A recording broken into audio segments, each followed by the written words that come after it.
bonjour chers téléspectateurs, content d'être à nouveau sur le plateau de 613 TV. Aujourd'hui, nous avons une invitée très spéciale, une bonne amie de Baka, Orline Abed. Pour avoir eu cette interview, ça n'a pas été évident, mais Baruch Hashem, on y est arrivé. Et je vais la laisser vous raconter un petit peu c'est quoi son domaine. Je pense que c'est une émission qui intéressera un peu tout le monde parce qu'on est un peu confronté à ça. Tout ce qui est naturopathie, diététique. Alors, bonjour Orly. Bonjour Myriam. Donc, je comprends bien, tu es naturopathe. Oui, explique-nous un petit peu qu'est-ce que ça veut dire naturopathie. Alors, naturopathe, comme on l'entend dans le mot naturopathe, il y a le mot nature. Okay. Et dans le mot nature, c'est-à-dire que l'on traite des problèmes de santé de façon naturelle et surtout par le biais de l'alimentation. Aussi, quelquefois, par le biais des plantes et puis aussi des compléments alimentaires. Enfin, tout ce qui est naturel. Voilà, il n'y a pas de trucs chimiques qui rentrent dans le corps, et essentiellement par l'alimentation. Ok, et j'ai une question qui me vient à la tête comme ça. Comment tu es arrivée à choisir ce... Qu'est-ce que tu faisais avant de faire naturopathie? Alors, mon parcours est un peu différent, parce qu'en fait, naturopathie, c'est quelque chose que j'avais au fond de moi depuis tout le temps. Mais je croyais à l'époque, je croyais que c'était des études de médecine. Okay. Et comme je n'étais pas très forte en maths et pas très forte en physique, chimie, donc je me suis dit, je vais abandonner cette idée. Et quand je suis arrivée en Israël, j'ai découvert ça pour moi d'abord. Et puis après, je me suis dit, ben, c'est tout à fait ce que je cherche depuis tout le temps. Et puis voilà, je me suis mise aux études en hybride. C'était pas si simple que ça au début. Franchement, comme la cavate. Oui, c'était pas si simple que ça au début. Mais enfin, Baruch Hashem, j'y suis arrivée. Et ça correspondait tellement à ce que j'avais au fond de moi que ça m'a parlé tout de suite. Et que Baruch Hashem, les études sont passées très rapidement. Ce sont des études qui sont longues, 5 années. Mais Baruch Hashem, on les a faites. Comme quoi, il n'y a pas d'âge pour réaliser ses rêves. Hein. Il n'y a pas d'âge, et surtout ce qu'on a dans le cœur, il vient dans le cœur, il ressort après, c'est magnifique, parce que vraiment, c'est ce que je ressens absolument pour moi.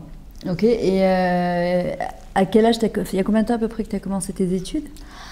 J'ai commencé mes études lorsque j'ai commencé je suis rentrée dans la médecine, enfin la médecine alternative, comme on appelle, déjà depuis presque une dizaine d'années. Ah ouais. Ça t'a fait quoi avant ça? J'ai étudié le soudjouk. Le soudjouk. C'est quoi? C'est tout le corps est représenté dans la main, et par la main on peut traiter beaucoup de parties du corps. Bien fait. Je pique aussi dans la main, des pics. Tu nous dévoiles des talents cachés là, je savais pas. Voilà. J'ai appris aussi un peu le décodage biologique, j'ai appris le transgénérationnel, j'ai appris beaucoup de choses. Et voilà, et Baruch Hashem, je me sers maintenant de tout ce que j'ai appris pour m'occuper de personnes. Est-ce que ça serait indiscret de te poser la question quel âge tu as aujourd'hui? Ah, quel âge j'ai aujourd'hui? Si, tu n'es pas obligée de répondre. Non, je ne suis pas obligée de répondre, mais on va dire 50 plus. 50 plus? Non, parce que pourquoi je te pose la question? Parce que pour donner un petit peu d'espoir aux gens qui se disent bon, ben, j'ai raté ma vocation, j'ai raté. Et voilà, on voit qu'il n'y a pas d'âge pour redémarrer, de réaliser ce que. Il n'y a pas d'âge. C'est magnifique de démarrer, et c'est surtout magnifique de faire ce qu'on a envie de faire. C'est ça. Et qu'on a découvert, parce que j'ai découvert ça en fait. C'est incroyable, vraiment c'est... J'ai découvert, mais en vérité, j'ai pas vraiment découvert, j'ai découvert ce qui était en moi et c'est ressorti. Bien fait. Maintenant, ça fait combien de temps que tu habites en Eretz Israël? Ça fait déjà 18 ans. Waouh. Ça fait déjà 18 ans et ça fait bien une dizaine d'années que je me suis mise dans tout ce système de naturopathie et de tout ça. Et voilà. Et tu habites où à Yerushalayim? J'habite à Katamon et Shana. Et je reçois à Jérusalem, je me déplace de temps en temps aussi à Netanya, à Nana, je peux faire ça un peu... Mais enfin, essentiellement, c'est à Jérusalem. C'est à Jérusalem. Tu nous donneras tes coordonnées à la fin de l'émission. Oui, il n'y a pas de problème. On puisse te contacter quand même. Nachon. Et je te pose une question avant d'entrer dans le sujet de la naturopathie, de nous expliquer plus ou moins comment tu travailles. Je voulais savoir, comment t'expliques aujourd'hui le problème d'obésité qui existe déjà depuis... On voit qu'il y a des mères qui accouchent et un phénomène qui n'existait pas du tout, des enfants qui naissent avec le diabète, avec des triglycérides, c'est carrément affolant. Comment t'expliques ce problème d'obésité qui a surgi d'un coup? Ce problème d'obésité, c'est un problème de santé, vraiment un vrai problème de santé mondial, on va dire. Pour savoir, à l'époque du Rambam, il y avait 21 ou 11 cas de diabète à l'époque, Ok. de Soukeret, Wow. de diabète. Il y avait dans le monde entier. Bon, on n'avait pas les trucs, mais enfin, le Rambam, il se promenait un peu partout dans le monde entier et il traitait beaucoup de gens en Turquie, en Espagne, en Égypte, enfin, un peu partout. Et à l'époque, il n'y avait que 11 cas ou 21 cas, enfin, très peu de cas de diabète. Maintenant, dans le monde, nous sommes à 300 millions de cas de diabète. Maintenant. C'est énorme. Au secours. C'est énorme, c'est vraiment au secours, comme on dit. Et pourquoi essentiel. Je ne parle pas du diabète où il y a un problème de pancréas qui est inné. Je ne parle pas de ce problème. Je parle du problème du diabète qui est lié à l'alimentation. Et ça, c'est vraiment terrible parce que, essentiellement, on mange très, très mal. Et pourquoi? Qu'est-ce qui a fait que... Moi, je me souviens à l'époque, par exemple, il n'y a pas si longtemps de ça, quoi. Il y a quoi, 21 ans que je suis mariée, 22 ans.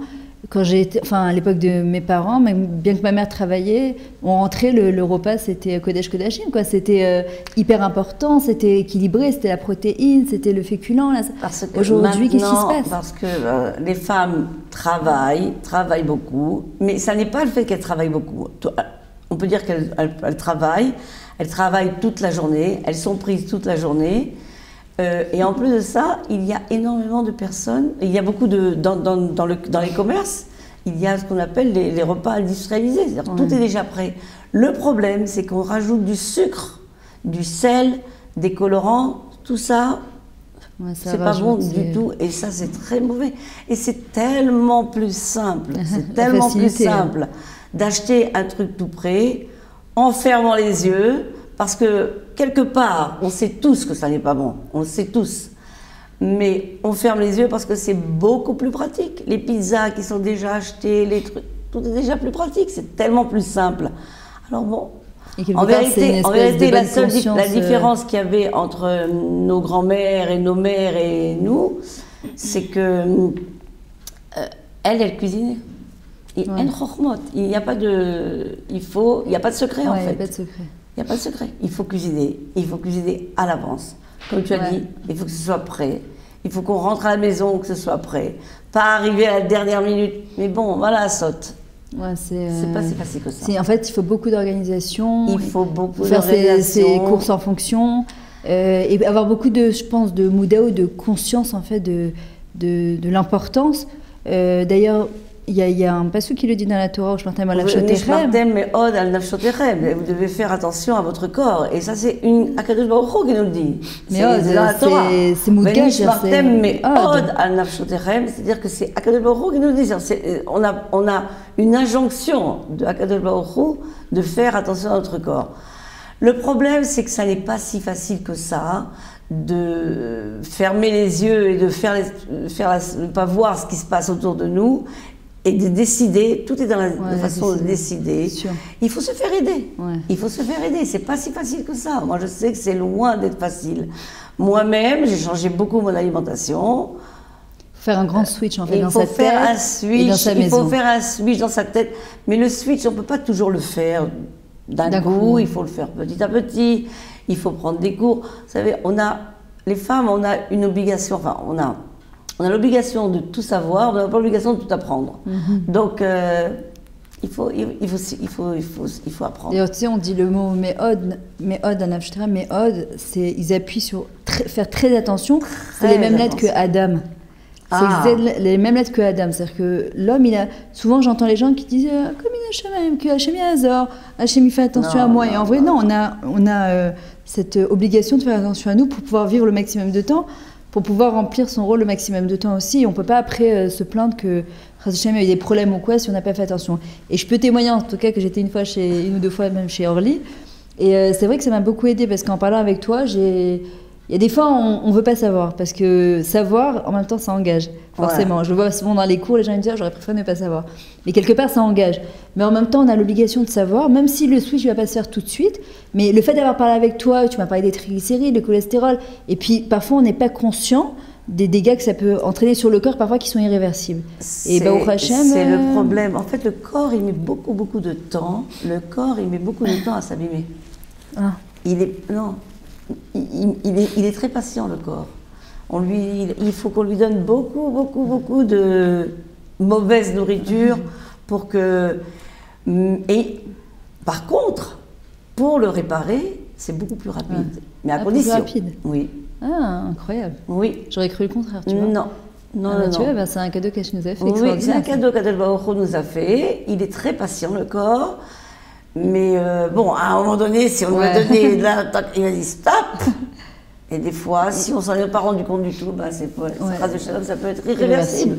Mais si on a décidé et à temps de s'occuper de nous, alors bah, puis c'est possible. Je me rends compte qu'en faisant ce switch même à la maison, parce que j'ai moi-même changé tout l'alimentation à la maison, je me suis dit plus vite je donnerai des bonnes habitudes à mes enfants, plus ça sera facile pour eux de... Et c'est pas évident parce que voilà, je suis très occupée, mais je me dis vraiment, depuis samedi soir, dimanche, j'essaie de m'organiser dans mes programmes. Et en fait, le fait de faire un switch dans sa maison, de changer toute la manière de manger, les aliments, de m'organiser depuis samedi soir, dimanche, de savoir ce que je vais faire comme course, rentrer plus de légumes, de fruits.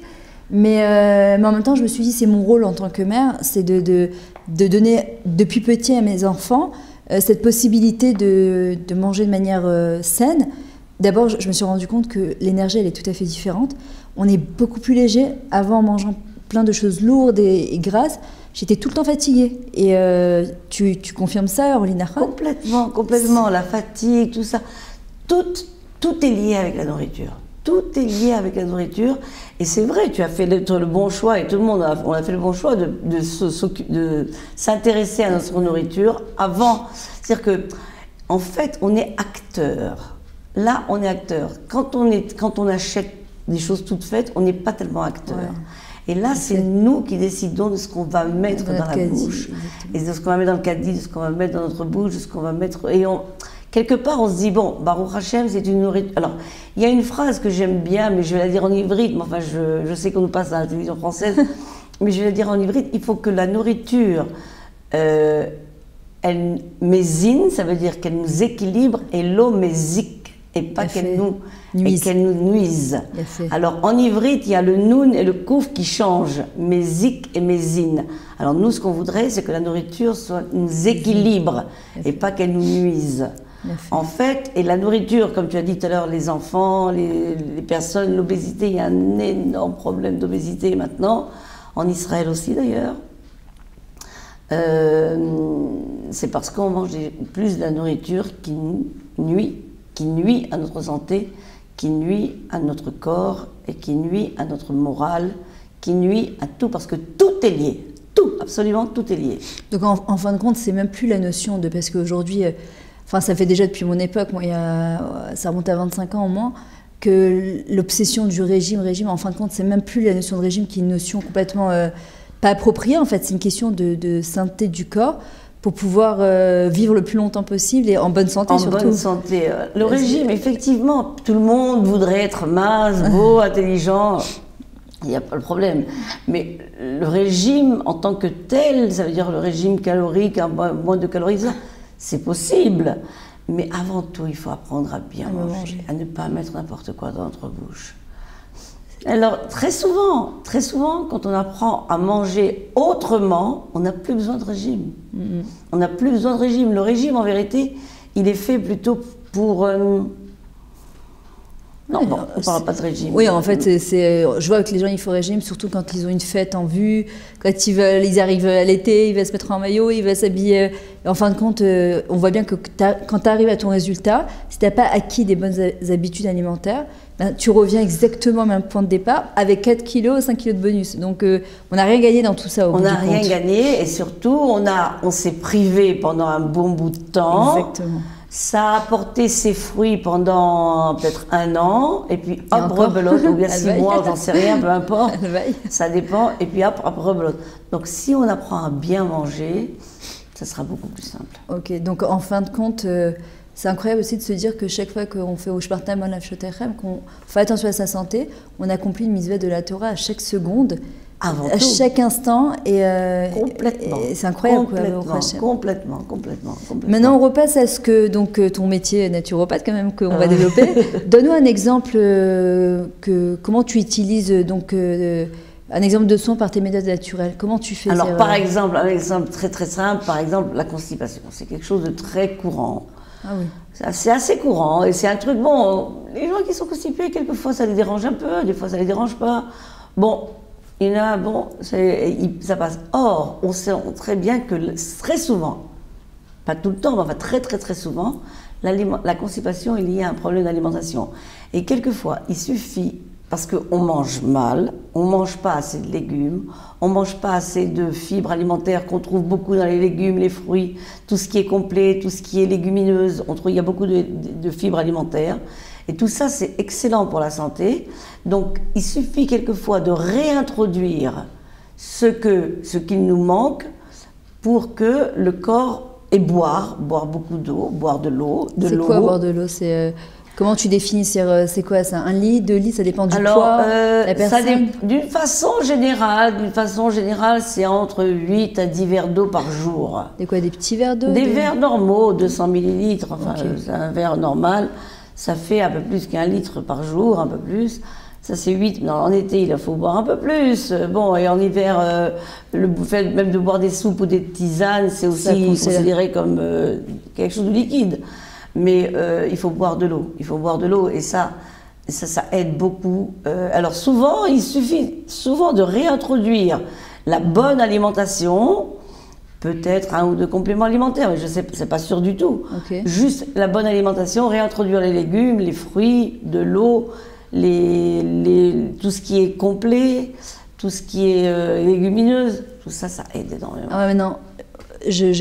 Pendant que tu parles de ça, je me rends compte que par exemple, souvent en parlant de ça avec des amis et des gens, nous par exemple on est en Eretz en ce moment et il y a le problème de la Shemitah, enfin c'est pas un problème, Baruch Hashem c'est la mitzvah de la Shemitah. En même temps les prix ont énormément augmenté et les gens qui ont Baruch Hashem des grandes familles, ils te diront que par exemple de rentrer de la légumineuse ou plus de fruits, là ça coûte plus cher. Et en même temps c'est beaucoup plus de travail de faire une soupe qu'un paquet de pâtes. Alors, entièrement d'accord avec toi, c'est beaucoup plus difficile. Il n'y a pas de secret. C'est beaucoup plus difficile de faire un plat de pâtes, non, faire un plat de légumes, ou bien un plat de lentilles, c'est pas si difficile. C'est assez rapide. Mais enfin, un plat de légumes et un plat consistant et bien, ou même de couper les légumes pour faire une soupe, que de faire un plat de pâtes, c'est évident. Et tout le problème est là. Et tout le problème est là. Et en fait, tous les gens, c'est ce qu'ils ont fait, et c'est ce qu'on a tous fait, enfin pas tous, enfin tous ceux qui ont mangé mal et ceux qui mangent mal pendant des années, c'est le problème de la facilité, c'est beaucoup plus difficile. Mais ceci dit, on est quand même aidé maintenant, parce qu'il y a des problèmes, il y a des surgelés, avec plein de légumes. Surtout en France, hein. Je les ai vus. En France, oui. Je les ai vus, vous n'avez pas de prétexte à... Et en plus, je crois qu'ils sont en Israël, ils sont beaucoup plus chers. En France, en Israël, moi je pense les vrais légumes, c'est beaucoup plus facile. Mais c'est vrai, il faut avoir des légumes, il faut éplucher, il faut... Mais c'est vrai qu'on se sent bien après, c'est vraiment, tu te sens équilibré, tu te sens... On se sent vraiment fraîche, très bien. Et tu sens que tu manges... Il n'y a pas mieux quand tu te fais des repas équilibrés, tu prends soin de toi en plus, tu prends le temps pour toi, quoi. D'ailleurs, le mot mazan, c'est le même que zman.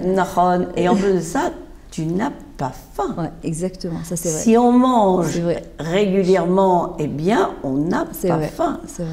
Or, quand on mange un peu comme ça sur le vif, sur le pouce, un peu n'importe comment, un petit pain de pizza ici, un verre de coca après, j'en passe, il faut mieux. Tu as un autre exemple à nous donner par rapport à l'alimentation Alors oui. L'alimentation est liée à la santé? Oui, bien sûr, bien sûr. Alors, par exemple, on pense que constipation, c'est un problème physique. Mais par exemple, même les problèmes de concentration chez l'enfant. Même les problèmes de concentration chez l'enfant, même le problème d'apprentissage chez l'enfant sont aussi liés à l'alimentation. Je vais vous donner un exemple. Une personne qui sort, les enfants, on sait tous que les enfants, ils se réveillent à la dernière minute, les parents, ils sont pressés, ils veulent sortir, ils veulent travailler, on n'a pas le temps de prendre un petit-déj, et encore moins, on n'a pas le temps de le préparer, on n'a pas le temps de s'asseoir. Bref, ça passe à l'as. L'enfant sort de chez lui à l'âge scolaire, il a rien dans le ventre, peut-être, il a avalé peut-être un verre choco, un choco chaud ou froid ou peu importe, et c'est tout. Il arrive en classe, il commence par 2 heures ou 3 heures de cours et il n'a rien dans le ventre. Et là, il y a un problème de concentration. Il y a un problème de concentration. Comment voulez-vous que l'on étudie si on a faim? On ne peut pas se sentir bien. Alors l'enfant n'a pas faim, alors il n'arrive pas à écouter en classe, il s'endort un peu ou bien il ne s'endort pas, enfin en tout cas il est déjà un peu éloigné, il est déjà un peu dans les anonymes. Et ensuite, bon, peut-être à 10 heures, alors il va s'acheter une barre chocolatée ou bien il va la prendre, une barre énergétique, je dis bien entre guillemets, parce qu'il y a beaucoup de choses pas très bonnes dans ça.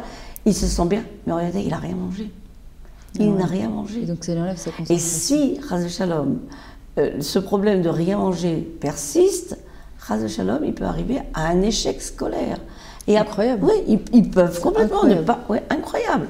C'est-à-dire qu'en vérité, le cerveau, il a besoin de manger au sens que nous. C'est ça. Donc, le cerveau, il a besoin de manger.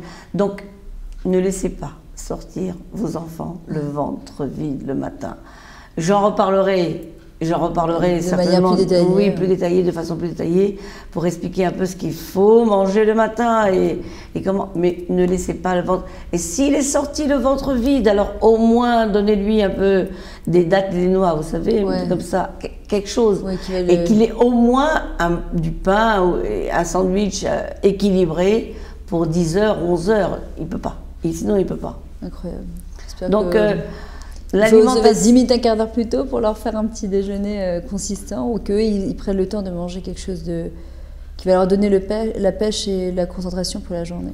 Et parfois, ils donnent la Ritaline en pensant que le gosse, il manque de concentration. Alors qu'en fait, j'ai fait tout un travail sur ça, sur comment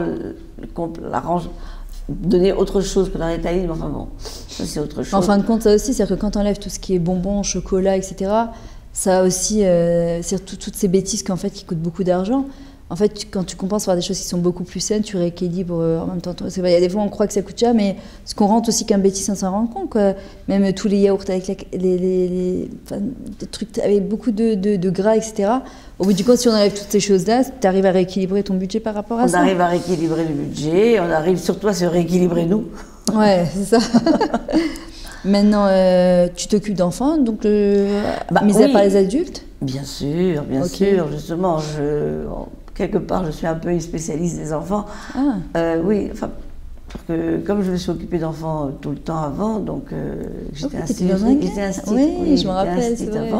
en France et même en Israël, j'ai commencé à ouvrir un Tsaoron à l'époque. Donc les enfants, c'est un peu mon domaine. Donc les enfants, effectivement, on peut s'en occuper de façon tout ce qui est plus naturel et on peut les aider. Et les enfants le comprennent très bien. Il suffit de savoir leur expliquer. C'est vrai.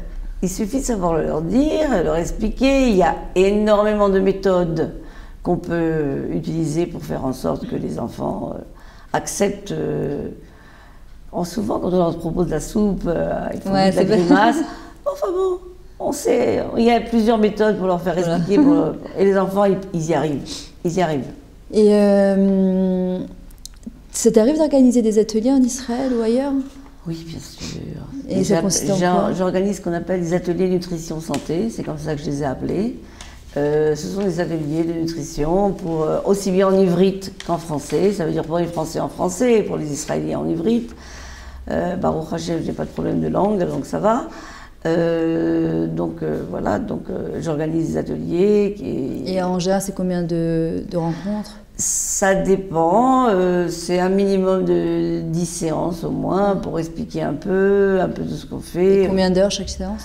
1 heure, 1 heure et demie chaque séance, ça dépend. Ok.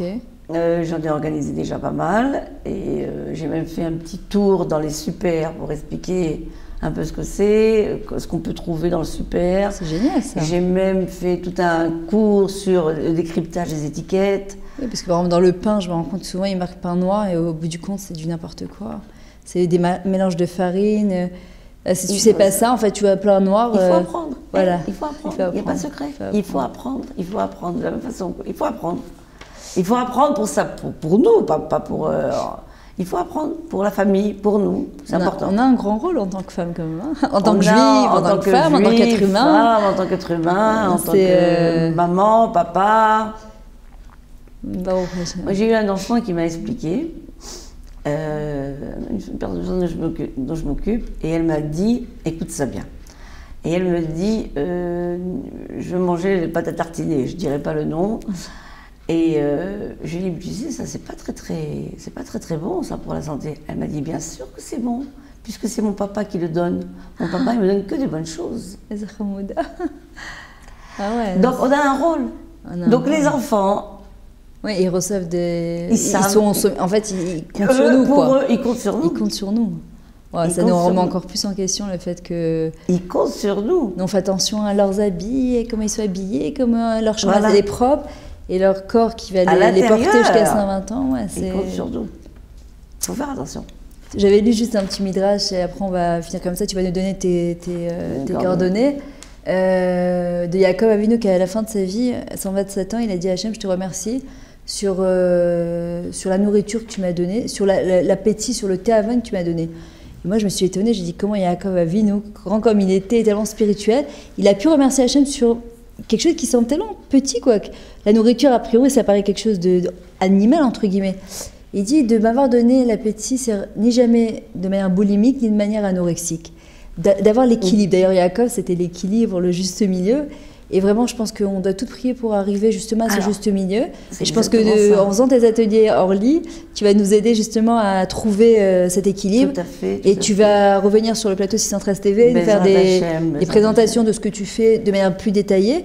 Et si on veut te joindre, c'est à quel numéro? Alors, en Israël, en tout cas, sur ton portable. Oui, en France, c'est 058 62 77009, 6277009. C'est ça, exactement. 058 62 77009. Et pour finir, en fait, on peut dire une phrase en ivrite et on peut la redire en français après. Akol bemida. Ça veut dire tout est dans la mesure. Exactement. Tout est dans la mesure. Et une fois qu'on a fait ça... C'est qu'en fait, de temps en temps, on peut se permettre à droite, à gauche, de faire des petits écarts. On est humain pour des petits écarts. Mais tout petit, parce qu'en général, on fait des grands écarts et de temps en temps, on se fait des petites disciplines. Voilà. C'est aussi, tu as dit le bon mot, c'est aussi un problème de discipline. C'est la chose la plus difficile à acquérir, et surtout dans notre génération, où la facile, tu appuies sur un bouton, tu as tout ce que tu veux, comme tu veux, quand tu veux. Donc la notion de discipline aujourd'hui, pour l'acquérir à nouveau et la retransmettre à nos enfants, déjà je crois qu'il faut d'abord l'acquérir pour nous-mêmes et être un exemple personnel pour que Bezrat Hashem, nos enfants... Mais c'est un travail qui est long, mais c'est un travail qui est faisable. Ouais.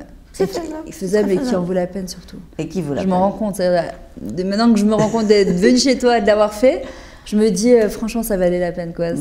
On se sent mieux, j'ai encore du travail, hein, parce qu'il n'y a rien d'acquis, il faut beaucoup prier pour que ça continue, mais ça vaut la peine. Orly, je te remercie beaucoup. Merci beaucoup, Myriam. C'était un plaisir d'avoir notre invitée Orly, qui a accepté notre invitation. Ce n'a pas été évident de venir jusqu'à Ramoth, mais voilà, on t'attend pour les prochaines émissions rapidement, si tu veux. Et on te souhaite beaucoup d'Hatzlacha, et qu'Hachem te donne beaucoup d'Hatzlacha, surtout dans ce grand rôle, de pouvoir aider les gens à retrouver leur équilibre dans leur vie. Et qu'Hachem t'ouvre toutes les portes. Voilà. Amen, amen, merci beaucoup. À très bientôt. C'était un plaisir pour moi. Moi aussi. Merci, au revoir. Au revoir.